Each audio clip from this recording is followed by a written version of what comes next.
గంగ ఆకాశంలోంచి కాని భూమి మీద పడిందా, పాతాళలోకానికి వెళ్ళాలంటే ముందు భూమి మీద పడాలి.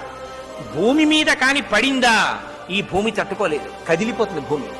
కాబట్టి భూమి యొక్క స్వరూపం పాడవకూడదు. కాబట్టి గంగని ఆకాశంలోంచి భూమి మీద పడు అని చెప్పడం కుదరదు. కానీ నేను నీకు ఒక మార్గం చెప్తాను. అలా పడాలి అంటే భూమి మీద నిలబడి గంగ పడుతున్నప్పుడు తల మీద పట్టి విడిచిపెట్టగలిగిన వాడు ఒకడు ఉండాలి. అలా పట్టి విడిచిపెట్టగలిగిన వాడు ఒక్కడే ఉన్నాడు ఈ సమస్త బ్రహ్మాండములో. వీరనాణ్యం ఇంకెవ్వడూ లేడు. పశ్యామి ఉన్నాడు, చూస్తున్నాను. ఎవడో తెలుసా? శూలినః, త్రిశూలం పట్టుకున్న మహాదేవుడు, త్రిపురాంతకుడు, త్రయంబకుడు, సదాశివుడు, పరమేశ్వరుడు, పరమశివుడు ఉన్నాడే, ఆయన పట్టుకుంటాడు. ఆయన కాని వచ్చి నిలబడ్డారా, గంగ వచ్చి ఆయన తల మీద పడుతుంది. ఆయన తల మీద పడితే ఆయన తట్టుకోగలడు, భూమి కూడా తట్టుకోగలదు. ఆయన తల నుంచి కింద పడుతుంది. అందుకని పరమశివుడు